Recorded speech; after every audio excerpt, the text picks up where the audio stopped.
ज़्यादा कमाए, क्योंकि इच्छाएं तो अनंत है, कभी तृप्ति तो आई नहीं। तृप्ति आ जाती तो हम कहीं किसी वानप्रस्थ आश्रम में होते। वृद्धाश्रम की बात नहीं कर रहा हूं मैं, आश्रम की बात कर रहा हूं। आज हमारे पुण्य के उदय से ऐसे आश्रमों की व्यवस्था महात्माओं ने की है। जिस तरह का आश्रम हमें चाहिए साधना के लिए, ऐसा आश्रम आपको अवेलेबल है।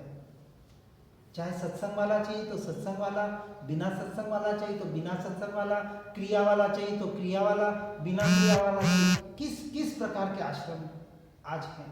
उन महापुरुषों ने जब आराधनाएं की उस वक्त ऐसी कोई व्यवस्थाएं नहीं थी, फिर भी उन महापुरुषों ने अपना काम किया। और यदि हमें अपना काम करना है तो उस सत्य को समझकर उस पे हमें जीवन में उतारने का प्रयास करना है। संसार में हम सब एज इट इज करते हैं, धर्म क्षेत्र में क्यों नहीं कर पाते हैं? वाई? अपने से प्रश्न पूछे, स्वयं से, बाहर नहीं। क्योंकि सब कुछ प्रश्नों के उत्तर भी आपको अपने भीतर से मिल जाएंगे। बाहर कुछ वास्तविक है ही नहीं है। पहले मैंने कहा, हमने बाहर एक हमारी भ्रांति खड़ी की हुई है और बाहर कुछ नहीं है। और उस पूरे भ्रांति में मकड़ी जाल बोलते हैं ना, मकड़ी जाल बिछाती है, उसमें खुद अटक जाती है और मर जाती है। हम भी अपने एक संसार का हमने जाल खड़ा किया है, उसमें ही अटक जाते हैं और उसमें भटक कर ये देह से निकल जाते हैं। यदि देह से निकलने के पहले अपने आप को, अपने स्वरूप को नहीं पहचाना तो समझना ये मनुष्य भोग मिलके भी नहीं मिला। वास्तविक स्वरूप, संसार का स्वरूप और तत्व यानी आत्मा का स्वरूप, मेरा स्वरूप, उस मैं में ही दोनों के उत्तर रहे हुए हैं। मैं शब्द में ही, क्योंकि मैं से ही संसार खड़ा है और मैं से ही संसार छूटेगा। मैं ही सवाल है और मैं ही जवाब है। मैं के बाहर कुछ नहीं है। मैं ही व्यवहार है और मैं ही निश्चय है। अंत में दोनों से छूटना है। अंत में दोनों से छूटना है, जिसे हम शाश्वत सत्य धर्म कहते हैं, सनातन धर्म कहते हैं, परमानेंट धर्म कहते हैं। वो तीसरी स्टेज फिर आएगी। तो जब हम असत्य से सत्य की ओर आएंगे, इस भ्रांति में मिथ्यात्व रूपी जीवन से उस सम्यक्त्व रूपी शाश्वत जीवन की ओर बढ़ेंगे, तब समझना कि हम अपने जीवन में धर्म को उतार रहे हैं। धर्म की बहुत सिंपल सी परिभाषा है, वत्तु सहावो धम्मो। धर्म कोई विशेष जाति पंथ का नाम नहीं है। वस्तु का जो जैसा स्वभाव है वैसा ही जानना और वैसा ही मानना। जो वस्तु जैसी है, कितना सिंपल सा धर्म है। टेबल को टेबल मान लिया, कुर्सी को कुर्सी मान लिया, आपका धर्म हो गया। स्त्री को स्त्री मान लिया, पुरुष को पुरुष मान लिया, आपका धर्म हो गया। लेकिन एक वस्तु ऐसी है जहां हम इससे चूक जाते हैं, और उस मैंने ही ये भ्रांति खड़ी की हुई है या नहीं है? उस मैं की वजह से जो मैं नहीं, पुद्गल की परिभाषा को हम थोड़ा समझने का प्रयास करेंगे। जड़ अचेतन तत्व किसे कहा गया? मन, वचन, काया, जिसको अपेक्षा से हम एक शरीर कहते हैं, जो इस 5 इंद्रियों से बना हुआ है और 5 इंद्रियों के आधार पर चल रहा है। अपेक्षा से कहेंगे। एक बेसिकली पहली भ्रांति हम निकालने का प्रयास करेंगे। एक भ्रांति सबसे बड़ी, जो जनरल इस मार्ग में आने के बाद भी हमारी रहती है, कि आत्मा है, जीव है, इसलिए शरीर का कार्य हो रहा है। कितने जने इस बात को मानते हैं? कितने जने मानते हैं, हाथ ऊंचा करें, कि आत्मा है इसलिए शरीर का कार्य हो रहा है, और आत्मा नहीं हो तो शरीर का कार्य नहीं होगा। चलो कितने जने नहीं मानते वो हाथ ऊंचा करें, शर्म आ रही होगी तो, क्योंकि सबने हाथ ऊंचा नहीं किया, इसका मतलब आधे जने मानते हैं कि आत्मा है इसलिए शरीर का कार्य नहीं होता है, मानते हैं ना। अब ये बताएं कि आत्मा है इसलिए शरीर का कार्य होता है, ऐसा नहीं मानने वाले कृपया उंगली ऊंची करें। एक भी नहीं, पक्की बात, बिल्कुल पक्की बात। तो ये सही बात है ना कि आत्मा है इसलिए शरीर का कार्य हो रहा है। यदि आत्मा न हो तो शरीर का अंश मात्र भी कार्य नहीं हो सकता। बराबर। सफेद झूठ, साफ झूठी बात है, सबसे बेसिक अज्ञानता का जो हम मूल, क्योंकि हम उस तत्व तक नहीं पहुंच पाए इन मान्यताओं को, और इसलिए हम समझ रहे हैं कि आत्मा के काम के लिए भी शरीर तो चाहिए ना, नहीं चाहिए? चाहिए। अपेक्षा से कथन करना है। इनिशियल स्टेज में, प्रारंभिक अवस्था में साधन रूपी शरीर हमें मिला है, साधन के तौर पर। किसके लिए? संसार बढ़ाने के लिए, बराबर ना? अरे हाँ या ना तो बोलो ना। संसार बढ़ाने के लिए शरीर मिला? हाँ बोल रहे हैं आप। मैं प्रश्न इसलिए पूछता हूँ, अब लोग कहेंगे हम जमलिंग हो जाते इसलिए जवाब ही नहीं दे तो सबसे बढ़िया। आप जवाब दे तो थोड़ा आनंद आता है, भले गलत हो, आप बहन ने जवाब दिया, ठीक है, वो मान रहे, कोई बात नहीं, इसमें क्या है।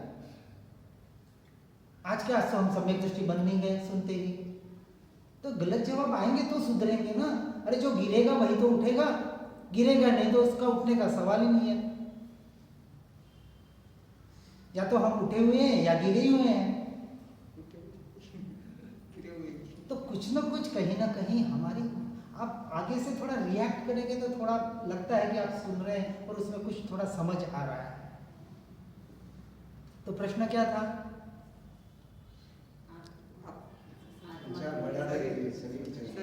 हाँ, मनुष्य जन्म हमें संसार बढ़ाने के लिए मिला है। इज इट ट्रू और फॉल्स? सही है या गलत है? संसार घटाने के लिए मिला कि बढ़ाने के लिए मिला?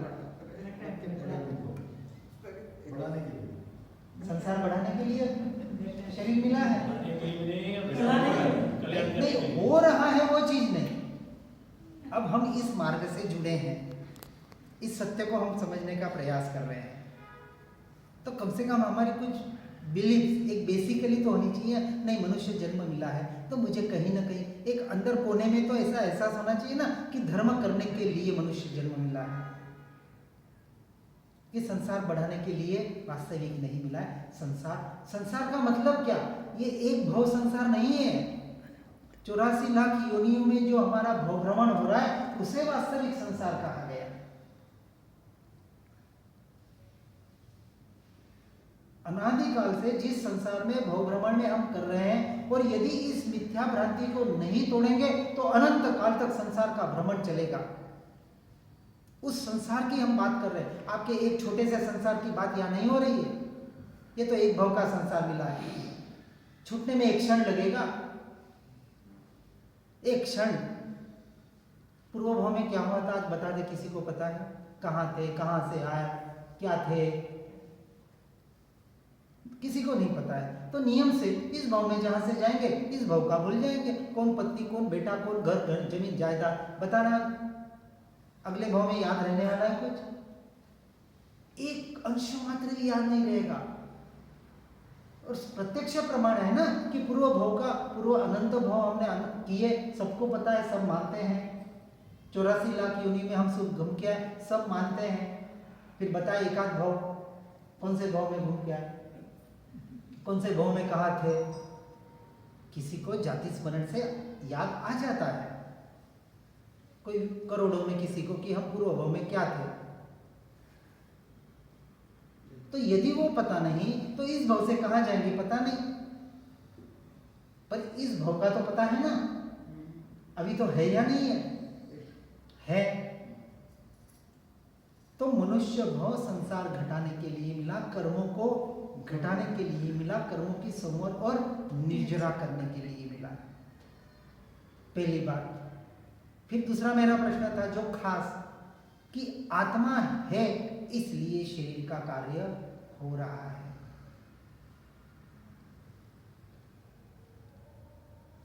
और शरीर है इसलिए आत्मा का कार्य होगा। अब इसको थोड़ा हम समझने का प्रयास करेंगे। ज्यादा कठिन तो नहीं लग रहा है मेरे ख्याल से, समझ में आ रहा है सबके? आ रहा है ना? तो मैं आगे बढ़ूं। अब जिस संसार को हमको घटाना है और जिसकी वजह से उसका कर्ता भोक्ता कौन है, इसको समझने का हम प्रयास करेंगे। आज दिन तक हमने किसने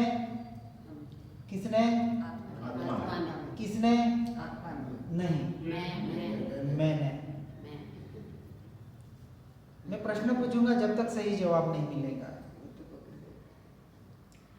मैंने यानी आत्मा ने, बराबर, क्योंकि हमें वो मैं बना उस आत्मा में अपने स्वरूप में स्थित करना है। कम से कम कहीं से शुरुआत तो होवे। मैंने अनंत संसार परिभ्रमण कर लिया, ये भी व्यवहार का कथन, निश्चय इसे स्वीकार नहीं करता, निश्चय बाद में देखेंगे। व्यवहार से कहा जाता है कि आत्मा ने परिभ्रमण किया, अब उसे परिभ्रमण, मुझे परिभ्रमण नहीं करना है। तो मुझे परिभ्रमण नहीं करना है तो मुझे क्या करना पड़ेगा? सत्कर्म, अच्छे कर्म और कर्मों की निर्जरा और हाँ स्वाध्याय और पुण्य का उपार्जन और आत्मिक स्थिति। एक ही सही जवाब आया, बाकी सारे जवाब व्यवहार की अपेक्षा से भले से ही हो, लेकिन संसार में भटकाने वाले हैं।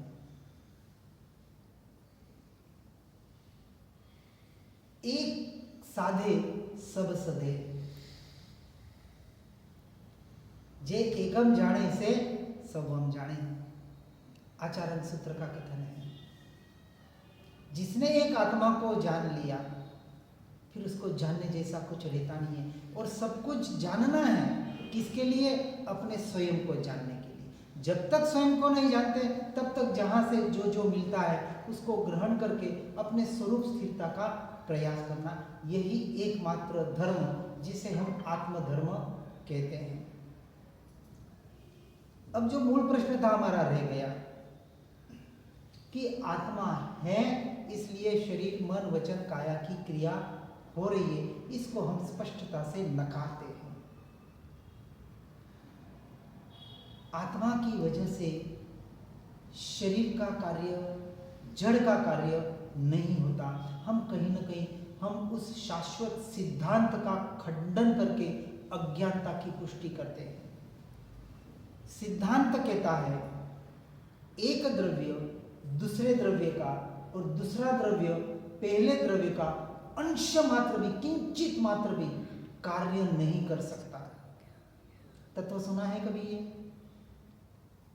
नहीं सुना तो सुन लेना। यहां हम दो द्रव्य की बात कर रहे हैं, दो वस्तु की बात कर रहे हैं। अब सीधी बात अपनी कर रहे हैं, कहीं बाहर की बात ही नहीं हो रही है। बाहर जो आपका पर, क्योंकि हम बेसिकली यहीं से समझ नहीं रहे हैं अपने आप से। सब पूरी भ्रांति हमारी यही घटित हो रही है अपने स्वरूप की वजह से। उस मैंने ये भ्रांति खड़ी कर रखी है, और ये मैं जिसमें मैंने मैं पना कर रखा है, दो मैं हो गए। मैं आत्मा उस शरीर रूपी मैं पना कर रखा है। दोनों का अस्तित्व है, किसी का भी निषेध नहीं है। शरीर भी है यानी जड़ पुद्गल भी है, उसका अपना एक अस्तित्व है। और जीव भी है, एक द्रव्य है, एक वस्तु है, उसका अपना अस्तित्व है। परंतु दोनों के अस्तित्व को हमने भ्रांति की वजह से एक कर रखा है। दोनों की क्रिया को हमने भ्रांति की वजह से एक माना हुआ है। और इसी का नाम अज्ञानता है, इसी का नाम मिथ्यात्व है, इसी का नाम दर्शन मोह है।